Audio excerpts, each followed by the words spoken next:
subtle waves of breath. Inhaling shows the power of absorption,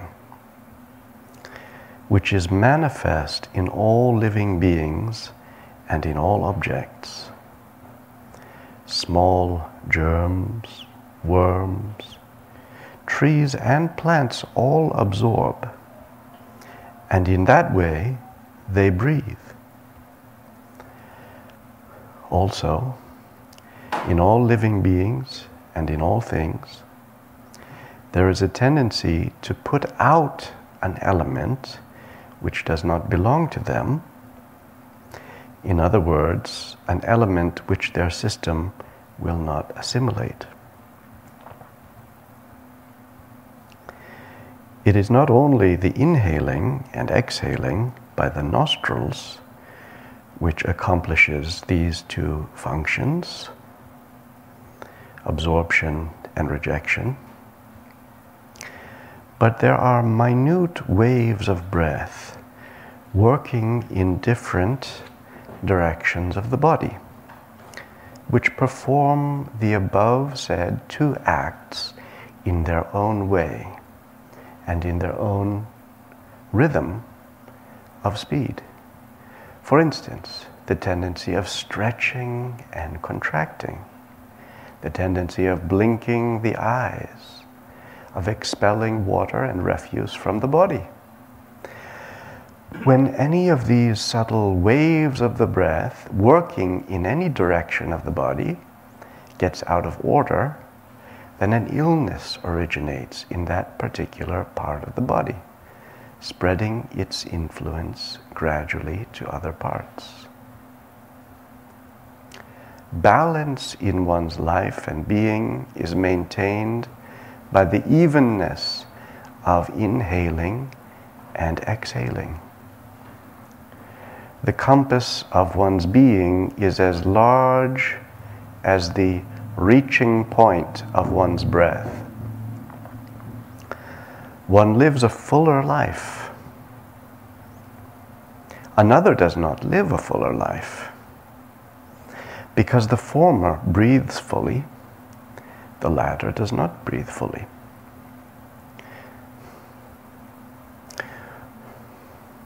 Often the reason why a youth does not develop fully is that he does not breathe properly. A person ages sooner also because his breathing is not right. Very often people who have no particular illness feel tired and lifeless because their breathing is not as it ought to be. The spirit produces this physical body out of itself. So the body, in spite of all the physical nourishment, entirely depends upon the spirit to live. One can live for some time without food and water, but one cannot live without breathing. The reason is that as the physical body is made of the spirit, it needs to breathe spirit in order to exist. Breath, therefore, does not only nourish the physical body, but it gives substance to all the planes of human existence.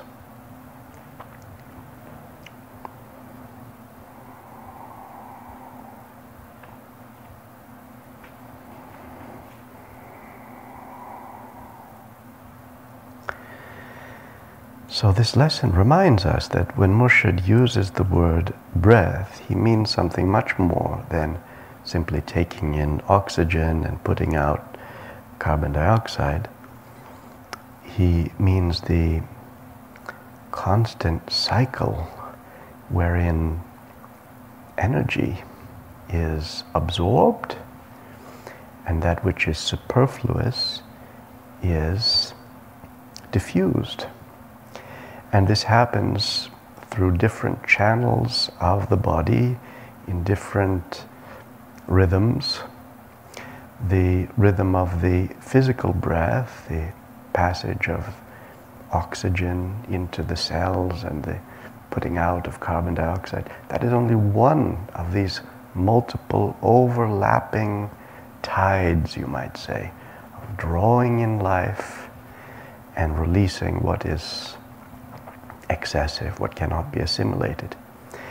And this lecture, this lesson, reminds us of the need for balance in the two. Giving out too much without taking in an equal measure is exhausting.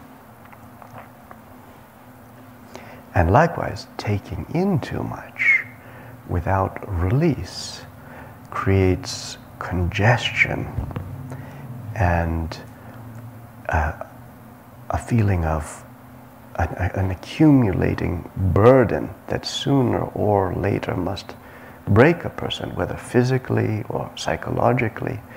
The need is for reciprocity in giving and taking. And we see this in all aspects of our life, actually. There might be a certain time of life when one can just give and give and give and receive nothing back, and it goes on that way. But sooner or later, in order to keep giving, you'll have to be replenished. And whether that replenishment comes from a visible source or an invisible source, it must come.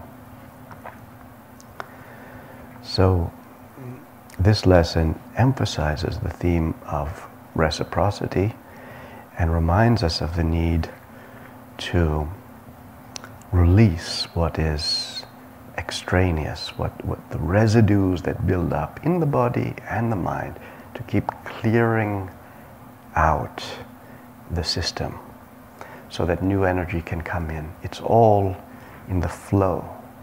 Breath depends upon flow, constant circulation. And when that circulation breaks down, that's when dysfunction begins and it spreads.